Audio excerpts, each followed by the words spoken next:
Good evening. Thank you, those of you who've been waiting 20 minutes. Others of you will watch it Thursday, Friday. My name is Douglas Griffin. This is my Wednesday night Bible study. We're in the book of John. We've been going through the book of John. We're in John chapter 20. And I'm taking a second look at Peter, the disciple Peter, and what he was going through. We've been looking at the first three appearances of Jesus. He first appeared to Mary Magdalene, then he appeared to the women after he resurrected. Then apparently the third person he appeared to was Peter. But Peter didn't tell anybody. And I just need to investigate that further, what might have been going on with Peter. Let me see if I can bring up. That's not it. That's not it. And that's not it. Okay, that's not it. It is behind.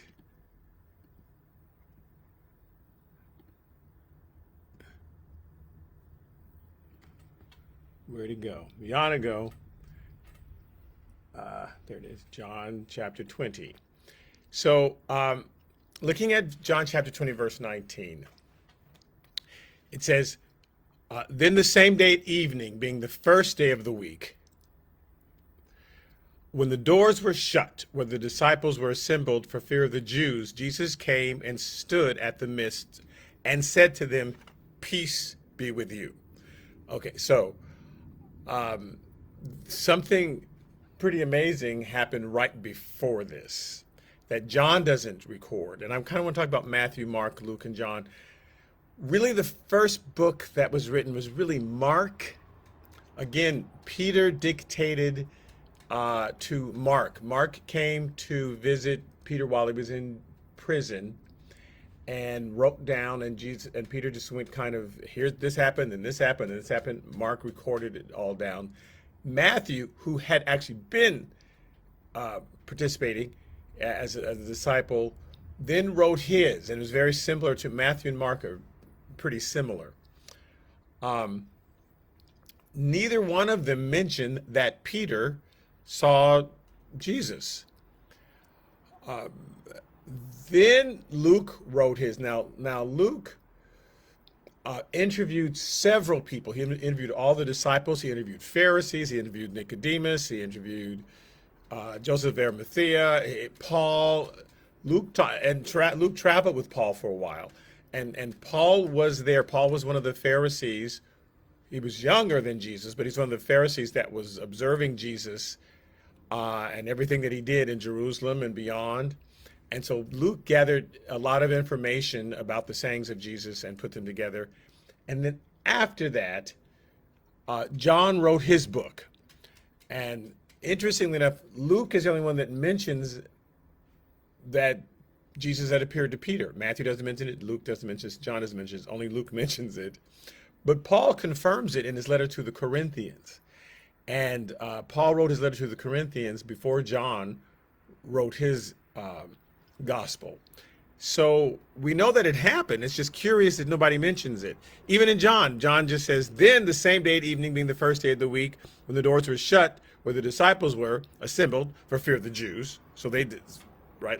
Jesus came and stood in the midst and said to them, "Peace be with you." So I need to, I just want to go back and explain why Peter may not have mentioned this to anybody and our guess as to when this appearance may have happened.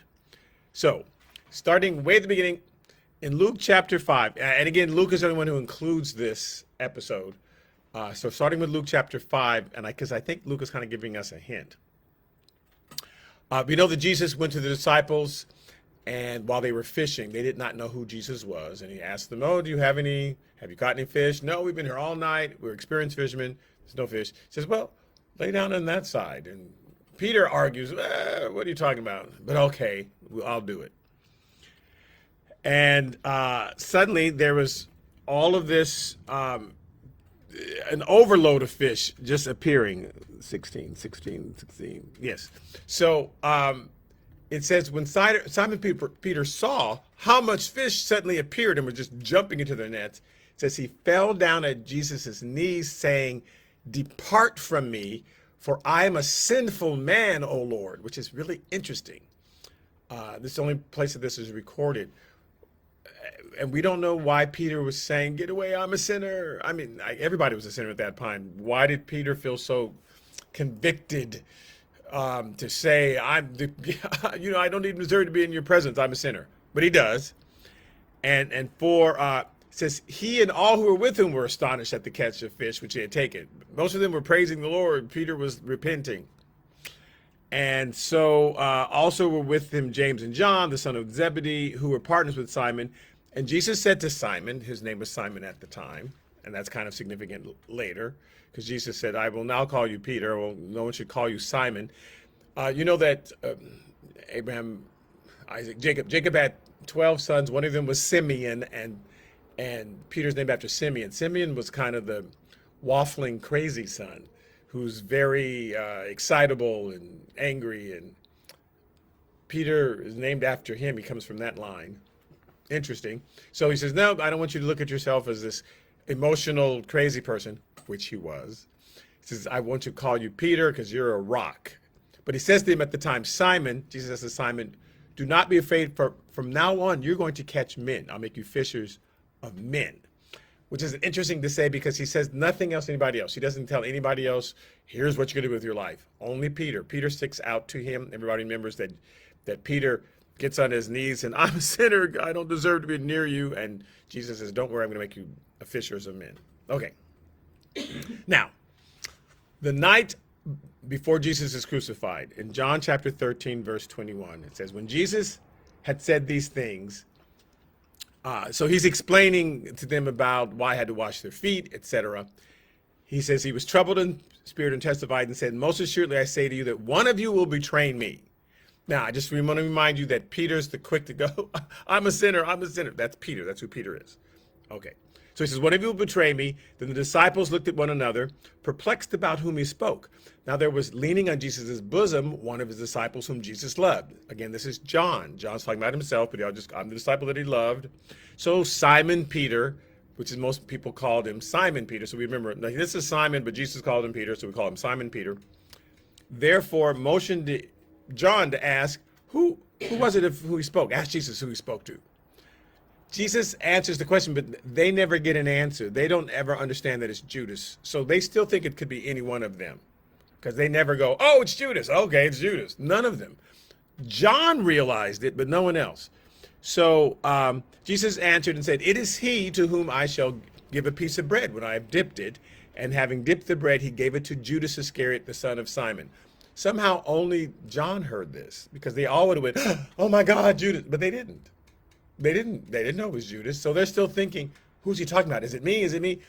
And Peter's quick to feel guilty. Even when Jesus, here's a bunch of fish. I'm a sinner. I'm a sinner. That's who Peter is. Now, Matthew chapter 26, verse 25 says, then Judas, who was betraying him, answered and said, Rabbi, is it I? Now, they all know in retrospect it was Judas, but everybody said, is it I? Is it I? Is it I? And Judas said, is it I? Because Judas is sitting right next to Jesus, right behind him. And he said to him, you have said it, but people did not know what that meant. And as they were eating, Jesus took bread. So Judas says, is it I? Jesus took the bread. He blessed it, bless my heart, and broke it. Now, this becomes significant later because this is how Jesus reveals himself when he blesses the bread and break it. There's a specific way that he does it so that they recognize Jesus later because he blessed it and broke it. And they go, oh, that's Jesus. Now, everybody, you have to break the bread. This is like, what did he do? Did he juggle it for 5 minutes? Well, no, he explained, this is my body. He explained, here's why we're doing this breaking of the bread. They've been doing this tradition for 1,200 years since the first Passover. Just eat the unleavened bread. Okay, we've got bread. But Jesus explains it. He says he gave it to the disciples and he said, take, eat. This is my body. Oh, so this ritual you've been doing. Now, he turns to Judas, says, is it I? Jesus says, you've said it. And then he breaks the bread and he turns to Judas and says, this is my body. And we know that he offers the first thing to Judas. So he says, this is my body, and offers it right to Judas. In John chapter 13, it says, now after the piece of bread, Satan entered him. Clearly something physically changed in Judas's countenance after Jesus handed him this piece of bread and said, this is my body broken for you. I've already explained that this is what made him go crazy, because Judas was like, no, Jesus is not going to kill himself. He's not going to be taken away. He's going to become our king, and he's going to take over the Roman Empire, and I'm going to force his hand. And it's like John, who understood that Judas was going to betray him, although he didn't understand how or why or anything, saw his countenance change and said, Satan entered into him. And Jesus says to him, well, what you do quickly, because you're now crazy. You need to go ahead and leave.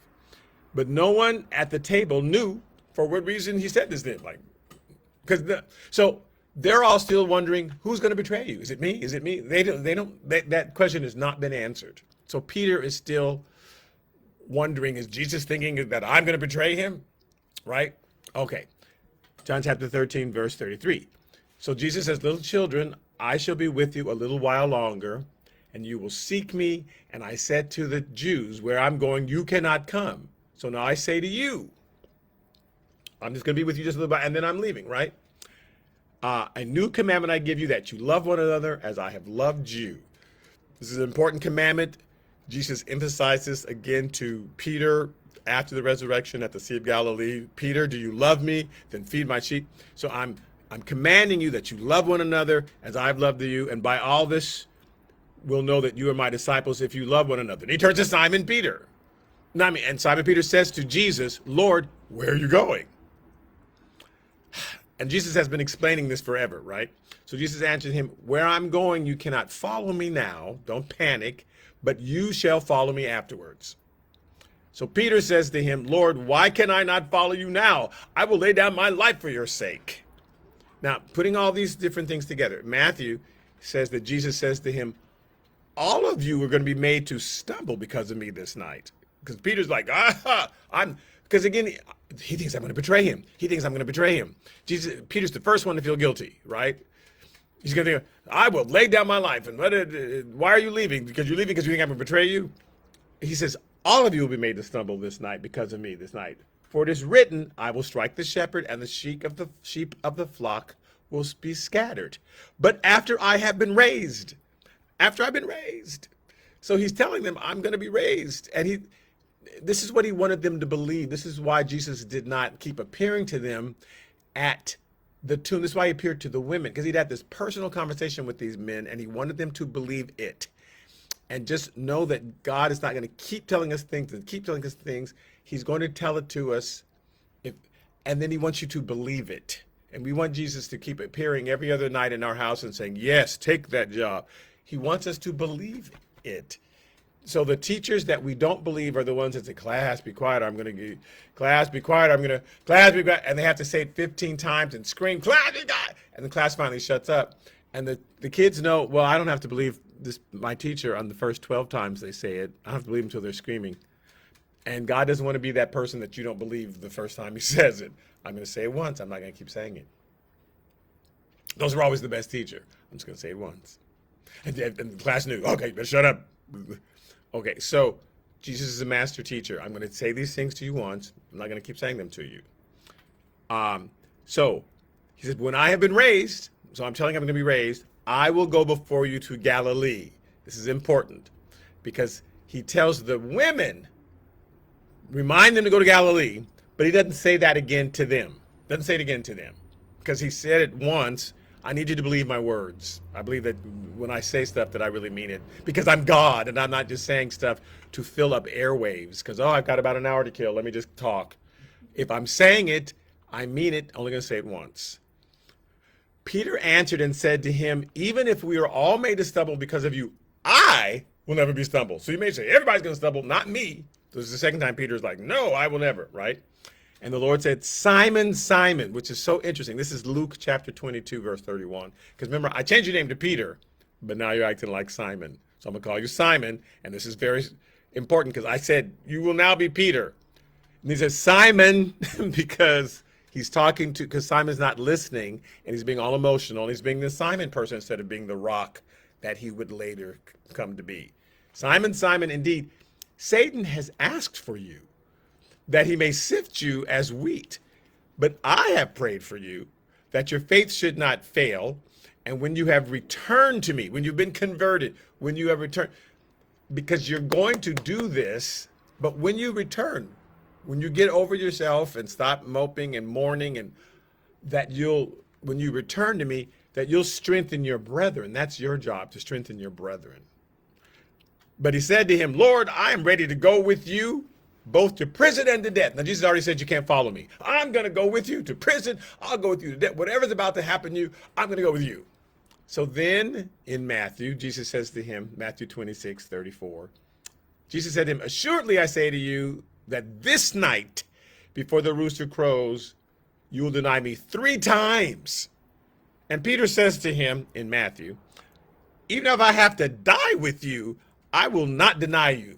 So Peter's put his foot in his mouth. He said this like 4 times. No, everyone else will. I will never. Like 4 times. 4 different. Jesus kept giving him occasions, kept explaining. Look, the scripture says you're going to do it. Your own emotions say you're going to do it. Before the rooster even crows, before it's morning, you'll have denied me 3 times. Not only deny me 3 times. No, I will not. You're wrong, Jesus. You know how you're always getting things wrong, Jesus. Okay. And then all the disciples say, yeah, we agree with Peter.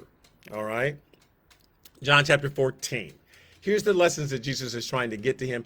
And because again, tonight we're trying to, why did Peter not tell anyone what Jesus said to him? Because Jesus appeared to Peter. No one knows what Jesus said to Peter because Peter wouldn't tell anybody what was going on. Okay. John chapter 14, verse 1. Let not your heart be troubled. This is immediately after you'll deny me 3 times in John chapter 13. Next verse. Let not your heart be troubled. John chapter 14, verse 1. You believe in God, believe also in me. Don't freak out over this, Peter. In my Father's house are many mansions. If it were not so, I would have told you. I'm going to prepare a place for you. And if I go prepare a place for you, I will come again. So he's telling me again, after I rise, when I rise from the dead, I'll come to you. Go to Galilee. He says, I'm going to come again, and I'll receive you to myself, that where I am, you may be also. So I'm telling you, I'm coming back. I'm telling that to you. In 12 hours, you'll have a chance to believe it. John chapter 14, verse 19. Just a little while longer, and the world will see me no more, but you will see me. So the world's not going to see me anymore, but you're going to see me. I'm telling you again, this is not over a 3.5-year period. I'm telling you all this within hours of when it's about to happen so that you remember it and believe it. But you will see me because I live. You will live also. Verse 29 of John chapter 14. And now I have told you before it comes, that when it does come to pass, you may believe. That's why I'm telling you in advance, so that you'll believe. Hello, I'm telling this that you believe. So Jesus is, I'm saying this so you believe. I'm going to die. I'm going to come back. You're going to be with me. I'm saying this so that you'll believe. So when it happens, you'll believe. Like, oh, wow. You won't freak out. John chapter 15, verse 11. These things I've spoken to you that my joy may remain with you. Because you're all happy right now. I'm saying this so you'll stay in joy. Because you're going to, oh no, he's gone. And just, I need you to think, wait, he told us all this was going to happen, so I will not freak. That's what we have to do. That's what Jesus is with me. I'm not going to freak out. God has not left me. I'm not going to, because oh no. And we think of all the reasons. We become Peter, all the reasons why I know he said he's going to be with me always, but I messed up, but it was my fault, or blah, blah, and that's what Peter was thinking. But even though Jesus says, I will never leave you or forsake you, he says that to us. We still panic and we still look at each day like it's some shocking thing. I can't believe this is happening. When it's like, no, this is all part of the plan. It's all okay. I make everything work out together for your good. But we become Peter and we freak out and think, yeah, but I messed up so badly that in this case, God's not going to help out because, God doesn't love me as much as he loves everybody else. Yes, he does. Okay. John chapter 16, verse 4. But these things I have told you, that when the time comes, you may remember that I told you of them. And these things I did not say to you at the beginning because I was with you, but now I'm saying it because I'm about to leave you. So this is why I didn't say you when I first met you at the river, when you were already repenting and saying, depart from me, I'm a sinner. I told you then I was going to make you fisher of men, and now I'm making good on it. Now it's time for you to step into what you were going to do. John chapter 18, verse 10. Then Simon Peter Okay, so they go on. So he's reminding. This is why I'm telling you. Jesus is saying, "I'm telling you so you believe me. I'm telling you so when it happens you don't freak out. I'm telling you so that you'll know, so that you'll remember." Jesus goes to the Garden of Gethsemane. 20 minutes later, the guards show up and Peter freaks out like, no, this is not supposed, and that's what we do. Guards showing up. I didn't know that was going to happen. Jesus is like, but I did. I knew this was going to happen. That's why I'm not freaking out. Then Simon Peter, having a sword, drew it and struck the high priest's servant and cut off his right ear. This is John 18. The servant's name was Malchus because John wants to tell it all. So Jesus said to Peter, put your sword in the sheath. Shall I not drink the cup which my father's given me? No, God, I can't go through this. How dare you? Yeah, this is the cup that remember I said I can't drink this cup with you. Now I'm drinking it. This is the cup I'm drinking. I'm that part of the Passover. I'm the suffering part. It's okay. In Luke chapter 22, here's how Luke writes it. Verse 54. Having arrested them, they led him and brought him into the high priest's house, but Peter followed at a distance. So he tried to do his thing, and now he freaked out, and now he's like scared to death. Now, when they kindled a fire in the midst of the courtyard and sat down together, Peter sat among them. Now, I just want you to remember that Matthew, Mark, and Luke written way before John. Luke does not mention that John was there. Mark does not mention that John was there. Matthew, no one mentions that John was there. Only John mentions, like, I was the one that was right next to Jesus. Because when they interviewed Peter, when they interviewed all these other people, Peter didn't remember that John was there. Or maybe, well, because Peter was too freaked out. So in Luke's version, there's no John there. But just know that John's right next to Jesus. Peter's the one hiding. A certain servant girl, seeing him as he sat by the fire, looked intently at him and said, this man was also with him. But he denied, saying, woman, I don't know him. Number one. And after a little while, another saw him and said, you also are of them. Now, this is Luke interviewed these people. But Peter said, man, I am not. And then after about an hour had passed, another confidently affirmed, saying, surely this fellow also was with him, for he's a Galilean. Again, Peter can't change his accent. He's from the north in Galilee, about 90 miles north of Jerusalem. But Peter said, man, I do not know him. Whatever, how I don't know how whatever he sounded like. But clearly they said, he's a Galilean. What are you saying? Immediately while he was still speaking, the rooster crowed. And the Lord turned and looked at Peter, not to embarrass him, but to say, see, I knew this was going to happen. It's okay.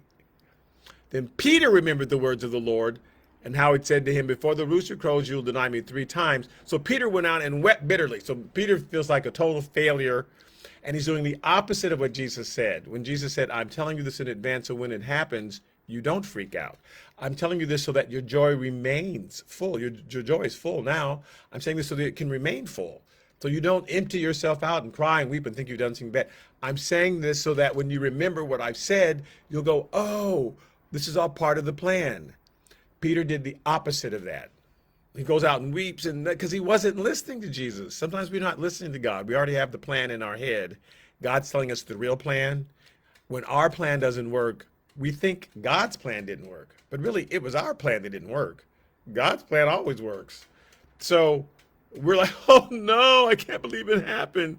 Oh Lord, I know you just disappointed me. God's like, I'm not disappointed. You made up that plan. My plan is working. Just calm down.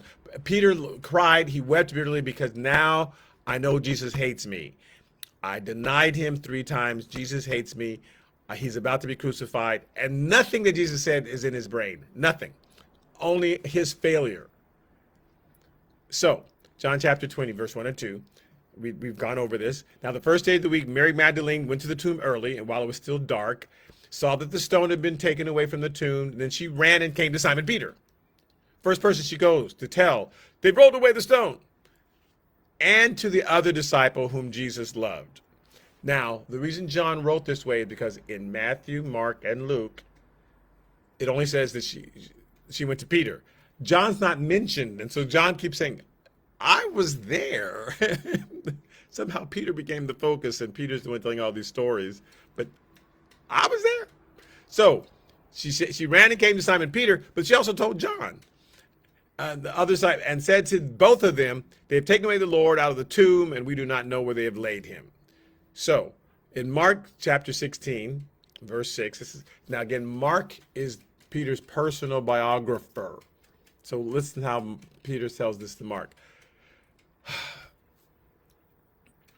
So the women have gone in. Mary Magdalene left. The women have gone on into the tomb. And they see an angel. And he says to them, do not be alarmed.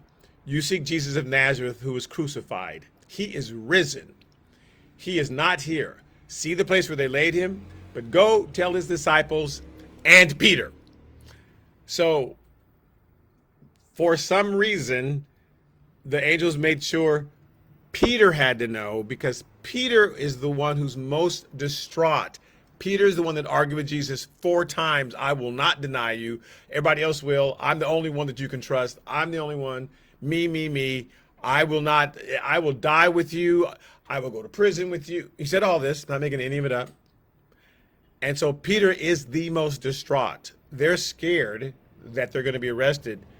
Peter's afraid that Jesus hates him and that's going to be his last memory. He died seeing that I had betrayed him, and get away from me, I'm a sinner. Those are the first words that Peter said to Jesus, right? His first words.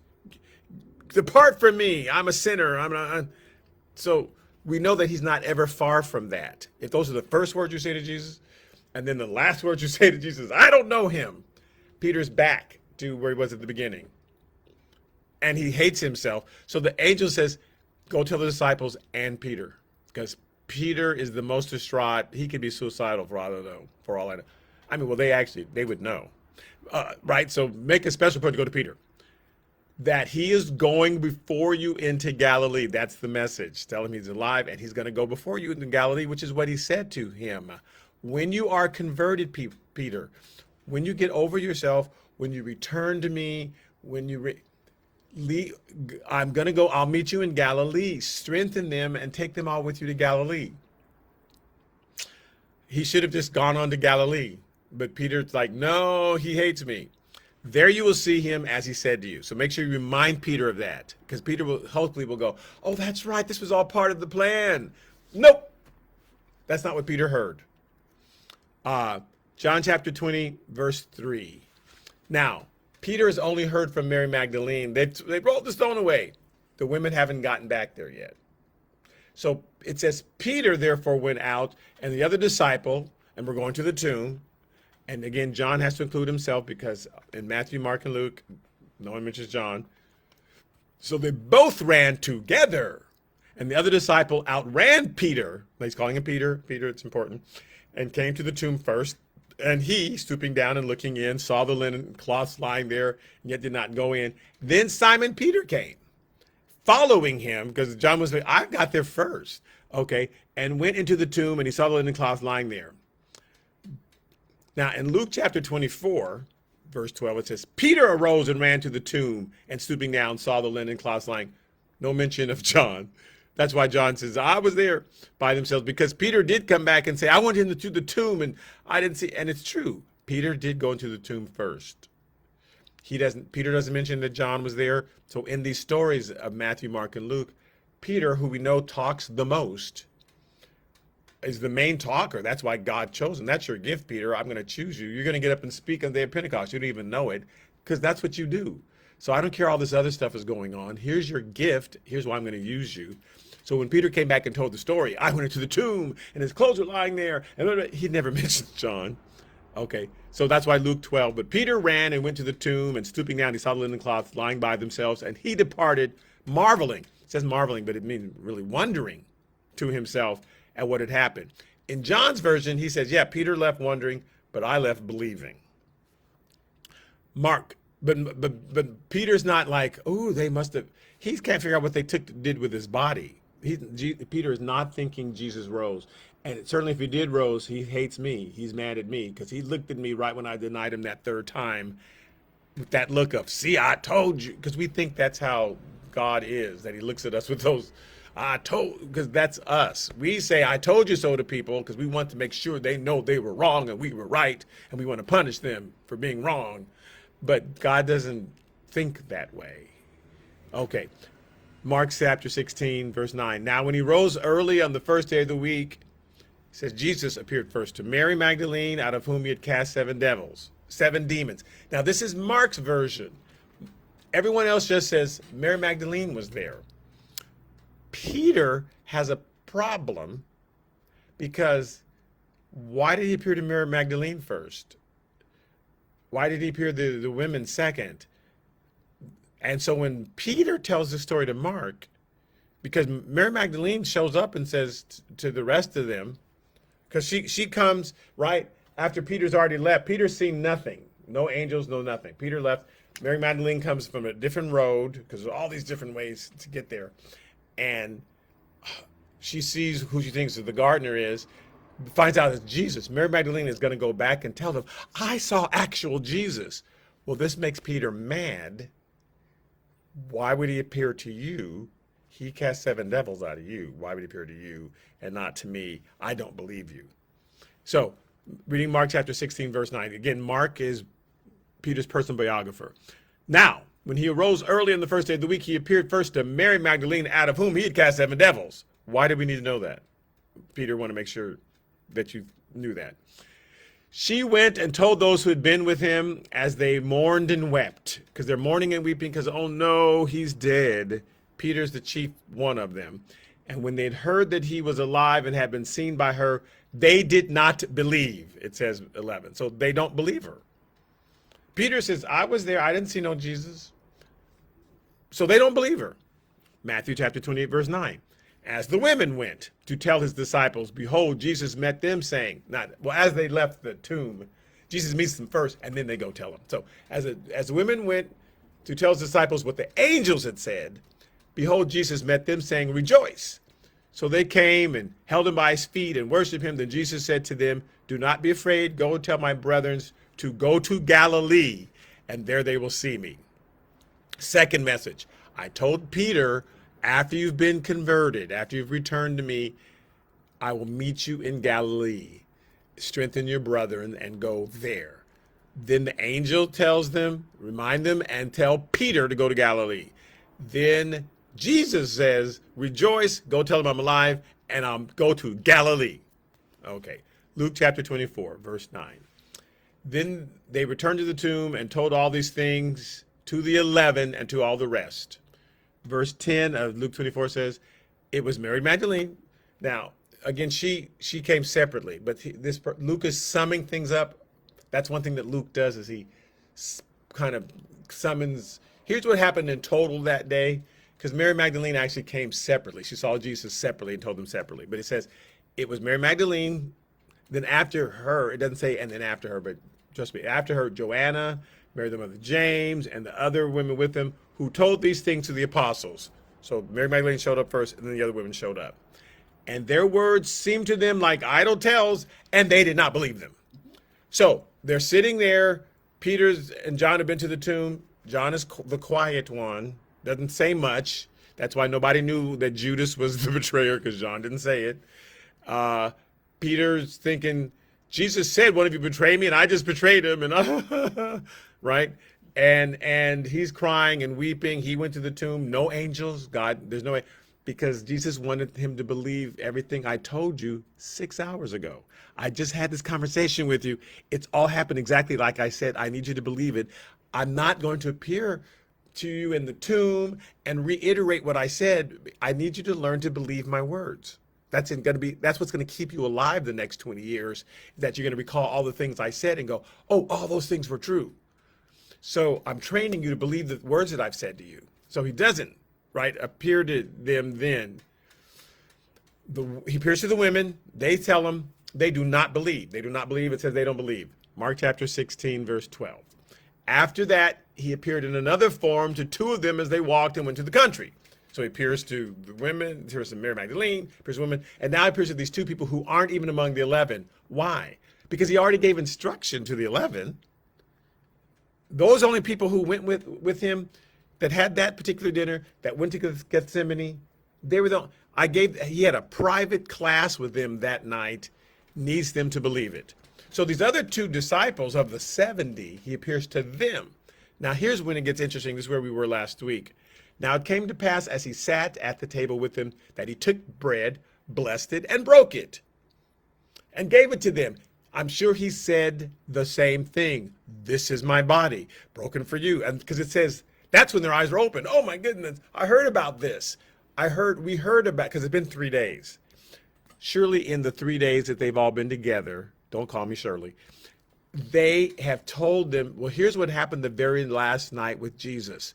He broke the bread. He said, this is my body. They've recounted all this stuff to them. So when these two people who were of the 70, not of the 11, see Jesus do the very same thing, break the bread, bless it, then and says probably the same thing. Why would he not? He's not going to say, and this is Bernie's body. He's going to, because he has to explain to them so that they will pass this on. So I'm sure he said, this is my body. He says the same thing because that's when their eyes are open.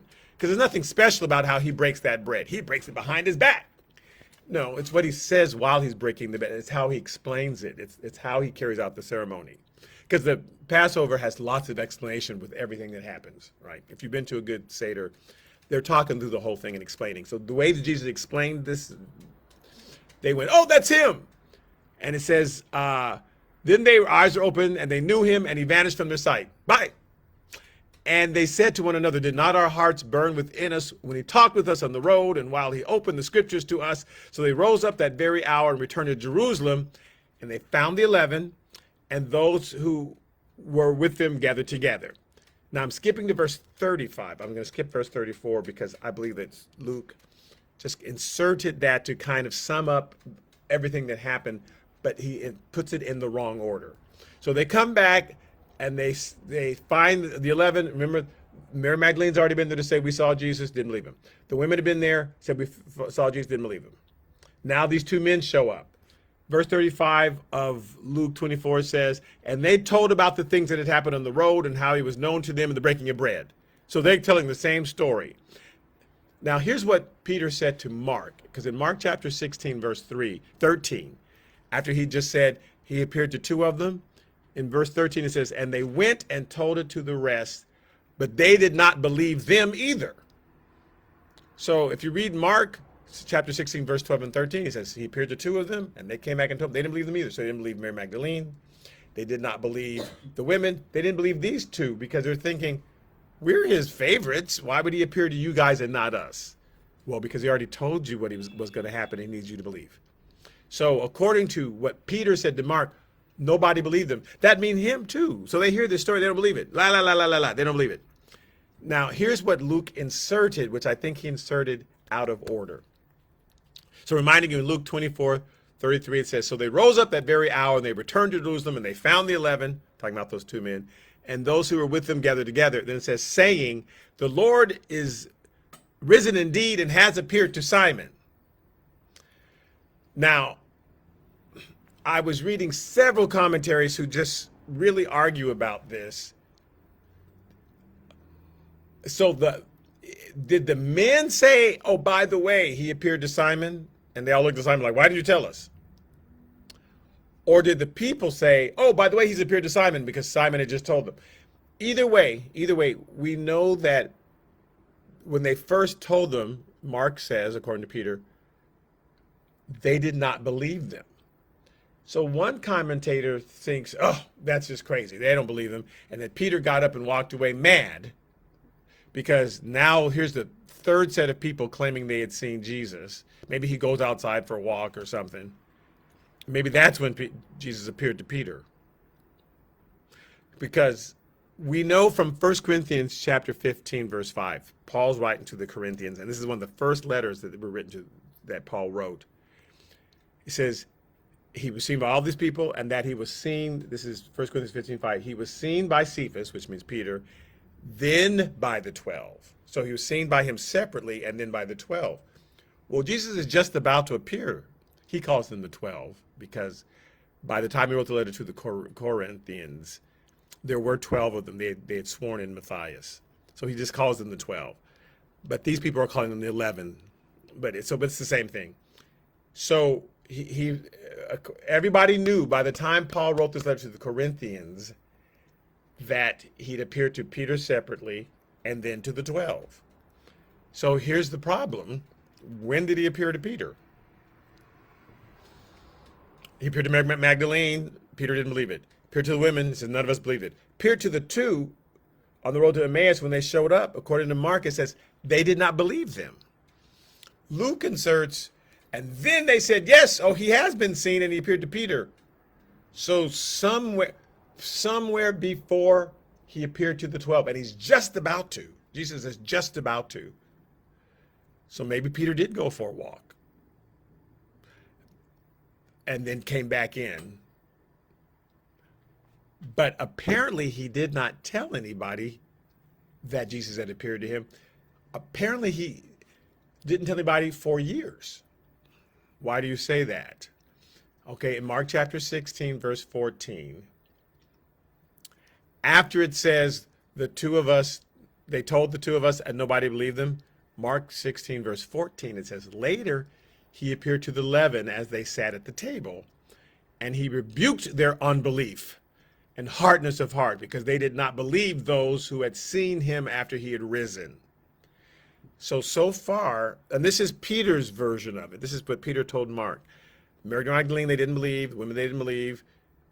According to Mark, who wrote his first, the two from Emmaus, they didn't believe them. And in fact, he says, and when Jesus showed up, he rebuked them for not believing anybody.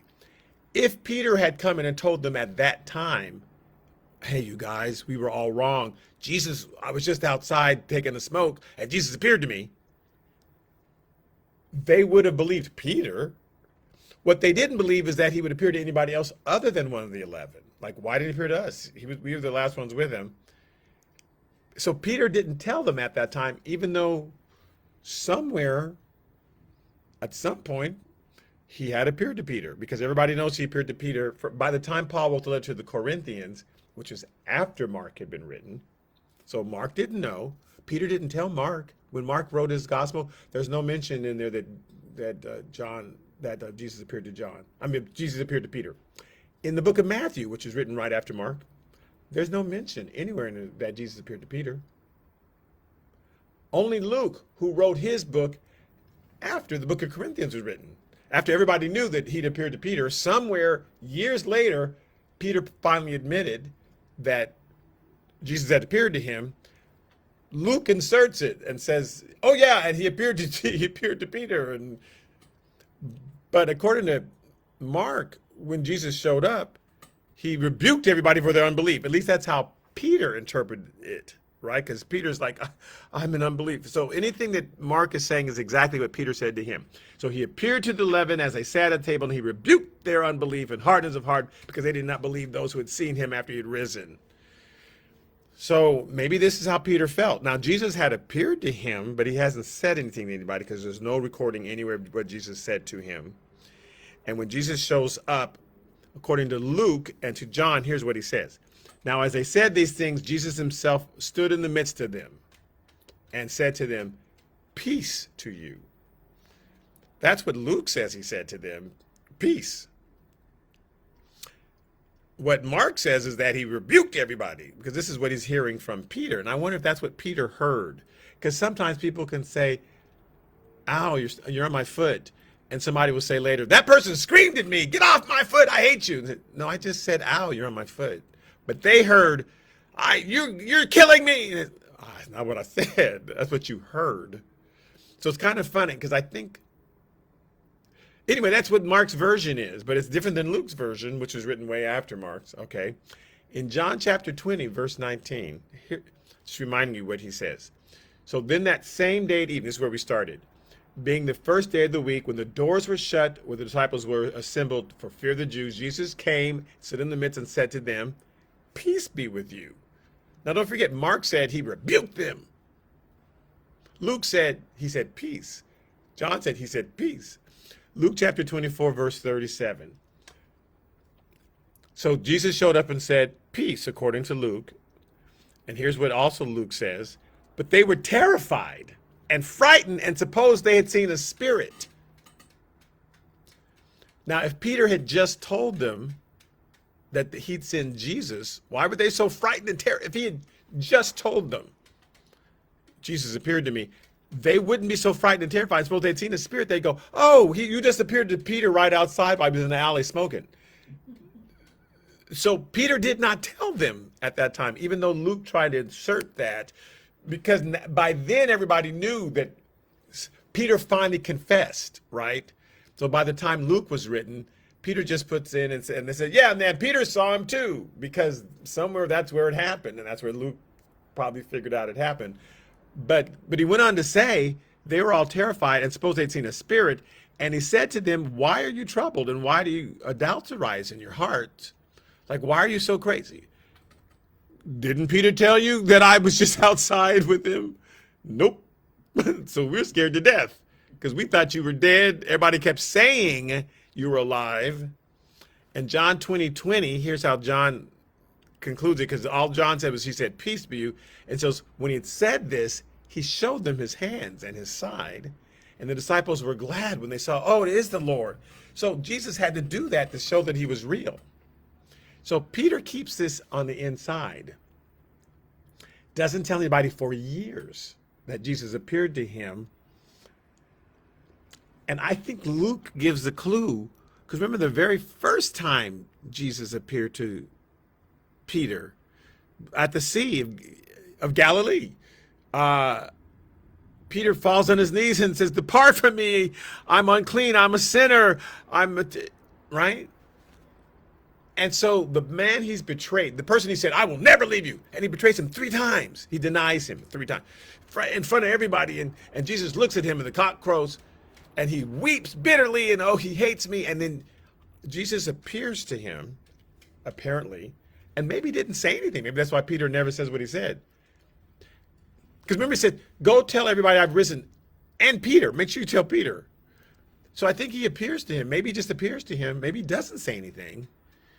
Maybe Peter falls to his knees again and says, depart from me, I'm a sinner, because he certainly felt like a sinner at that point.